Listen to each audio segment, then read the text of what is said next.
Yo, what's going on, guys? Welcome back to a brand new video on my channel. Inside of today's video, we're going to be taking a look at the worst 10 brawlers within the meta right now. So it's been about a week since the update, so we can finally consolidate the worst 10 brawlers in the game. And then probably Friday or Saturday, I'll be uploading a tier list on all of the rankings from very worst to all the way up to the very best, because I'm still waiting for some competitive data just so I can finalize the actual tier list, because it's pretty impossible to actually get an accurate tier list without competitive. So before we jump into it, make sure you're using the creator code, that'd be greatly appreciated. Without further ado, let's jump right into it. Okay, so jumping into the 10th worst brawler in the game right now, we have Sandy. So you might be a little bit surprised that Sandy is in the bottom 10 brawlers within the game. Maybe at lower levels, Sandy is a little bit easier to use, but in terms of competitive and the high end of Power League, Sandy is just never used. It used to be a brawler which you could always use him in games like Brawl, Gem Grab. You could always get away with using a Sandy because it's just really good to get value out of him. He was able to cycle his super pretty quickly, but they actually gave him multiple nerfs. If anything, nerfed him too much, which I don't really like Sandy metas. It is a little bit toxic, but to get your super within 6 to 7 shots is just impossible in some games. It can take you so long to get your super, and then you can finally get your super and it doesn't have the amount of like value that other supers have in the game. It doesn't really do a lot of damage as well. A lot of lanes can just walk all over a Sandy. So although you may feel like Sandy is okay and quite easy to use, I just don't think he's competitively viable whatsoever at the moment. Okay, so next up, jumping into the 9th worst brawler within the game right now, maybe another surprise to you guys. I think it's a Byron. So just quickly before we go into the reasoning, I've got some honorable mentions as well, and I feel like within this meta there's only probably like 3 brawlers which I just would never use, but you can still probably get away in some circumstances using the other worst brawlers like Byron. But there's a few honorable mentions, so the likes of Bull, BB, Tara, Mortis and Colt. Those are the brawlers which are literally borderline bottom 10, bottom 15, 100%. But for a few reasons, I put them above certain brawlers just because there's probably better niches out there, like countering certain compositions, or also like in certain game modes and maps. These brawlers might thrive a little bit better than the likes of Byron. So the reason why I put Byron here in a bottom 10, for me, I just feel like he just crumbles to pressure so easily. So beforehand, he used to get his super in 3 hits right. He used to have a much faster reload speed, and this just hurt him way too much. He's a super squishy character. He can't really defend himself in this meta, and I feel like he's only strong on shooting stars. The only map where I've seen Byron on. Everywhere else, he just gets countered too easily. So many brawlers in the game, as they can just collapse onto him. Before, his pretty fast reload speed enabled him to keep up with the pressure, constantly firing out shots, so he could keep up the pressure, as I said, either whether you're healing your teammates, whether you're dealing damage, and then eventually getting your super to be even more aggressive. But now I just feel like it takes too long to do anything with him, so I definitely see him as a bottom 15 brawler within the meta. Okay, so next up, as the 8th worst brawler within the game right now, we have Meg. So Meg still continues to be one of the worst brawlers within the meta, even after her recent buff. It's only like, I think, a 100 buff, 150 HP buff. I can't remember the exact details, but it was so minuscule, it was never going to impact her in the meta, right? The tiniest of health buffs I've ever seen. I think the main reason why they didn't want to buff her too much was because of the World Finals coming up, by the way. I didn't actually mention that in my last balance changes, but they never normally want to shift the meta too much whenever the World Finals are kind of nearing. I know that from personal experience, so that's why the meta hasn't shifted too much, as I said. But in terms of Meg, I feel like they definitely are going to give her a much bigger buff in the future, but right now she doesn't really have a place in the meta. You probably get away with pushing her on ladder, on hot zone for example, but competitively speaking, you never see a Meg whatsoever. She just gets overwhelmed so easily. Okay, so next up, as the 7th worst brawler within the game right now, we have El Primo. So El Primo still continues to be a really bad brawler within the meta. Even since the introduction of his supercharging gear, it hasn't really helped him out whatsoever. One less punch to get your super as El Primo isn't really going to do anything. I still prefer the other gears like speed, damage and health, just because a lot of the times with El Primo, I feel like you're actually charging your super through taking damage, because he's got such short range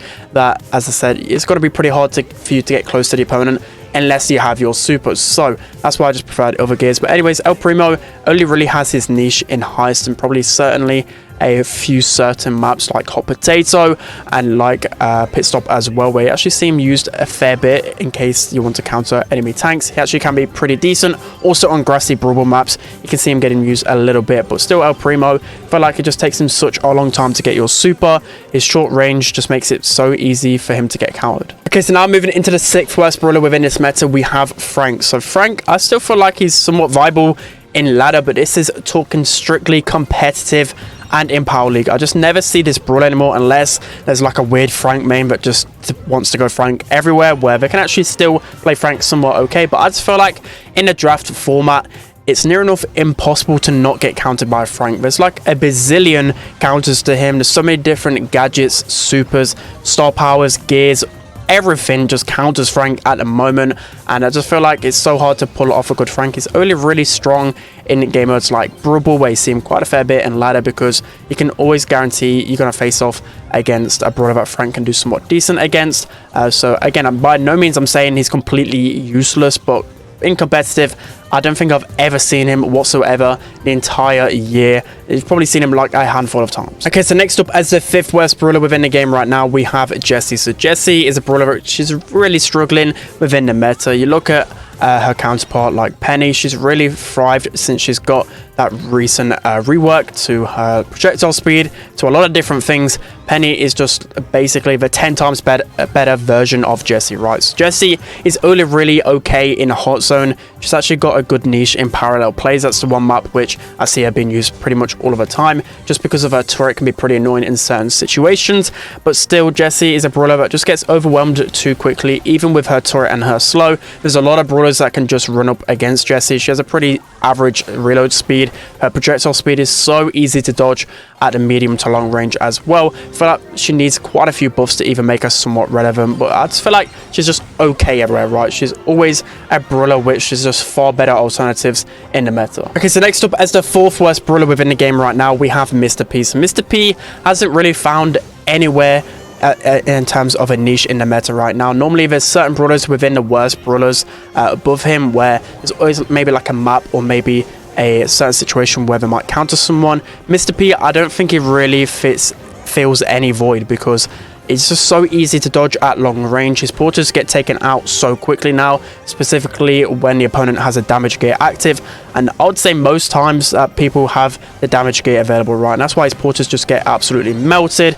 Other than that, like, there's so many aggressive brawlers that just close the gap between him so quickly, and he just doesn't have any like defense ability about him. Like everyone can just get close to Mr. P and take him down so easily, so I just have to put him as one of the worst brawlers within the game. Okay, so coming in at the 3rd worst brawler within the game right now, we have Shirley. So shock, Shirley is one of the worst brawlers within the game. As time goes on, brawlers just power creep her whenever she receives a certain buff, and she just slowly falls down in the meta. But the one good thing about Shirley is at least she has her niche, right? She's pretty strong on maps with a lot of grass, and specifically against her tanky brawlers, whereas like brawlers like Mr. P, for example, don't really have that niche in this meta. But still, I feel like she's worse than Mr. P, just because it's very, very rare that you'll have a situation where Shirley is a better tank counter than a ton of other brawlers like Gale, for example, even Nita. There's a lot of other brawlers that just counter tanks way better than Shirley right now, and yeah, she just gets melted at the competitive range. Okay, so moving into the 2nd worst brawler within the game right now, we have Dynamite. So Dynamite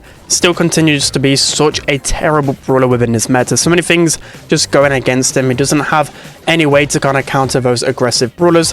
Hopefully, still, I've been waiting for such a long time for Dynamite to have something to defend himself against aggro, even if, I don't know, it's just like a slowing effect to any of his gadgets. I don't know, just something which makes him like a decent, well, not really counter to aggro. You know, you have like brawlers like Barley, for example, that can use a gadget to slow the tanks. You've got Tick, which he can use his head and a gadget to knock back tanks. You know, there's always something in a thrower that can defend himself against tanks, but Dynamite just gets run all over. He's only really strong on certain heist maps, so I'll just barely recommend playing Dynamite. He's so easy to counter right now. Okay, so now jumping into the worst brawler within the game right now, you probably would have guessed it, it's still Edgars. So a lot of you guys are probably waiting for an opinion on whether I think the new supercharging gear is worthwhile with Edgar.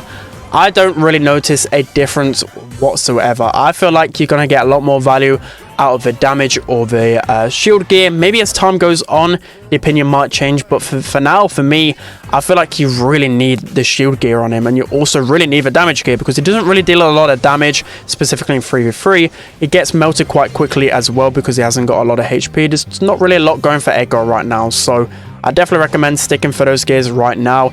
You know, to only really charge your super an extra like punch quicker, an extra second quicker with that brand new super gear. Maybe if they buff the super gear, he might become a little bit stronger, but still for me, it's far too many counters out there, and it doesn't really have that niche in competitive right now. Alright guys, it's going to be it for today's video. I hope you enjoyed this one. Let me know who you think are the worst 10 brawlers within the game. As I said, you could probably give or take a few brawlers because I feel like the brawlers above Mr. P, so like Jesse, Frank, Primo, Byron, Sandy, like these type of brawlers, you can still get away with playing a ladder, which I really like about the game right now. I'd say this is one of the most balanced metas there have been of all time, pretty much, except for maybe the annoyance of the reload gear. You know, it's pretty balanced meta. You can go so many different brawlers, so many different maps. I really like it. At least it's not toxic like, you know, previous Eve metas and other metas like that. So yeah, that's going to be it for today's video, guys. Hope you enjoyed it. Don't forget to like, comment, and subscribe, and I'll see you guys next time.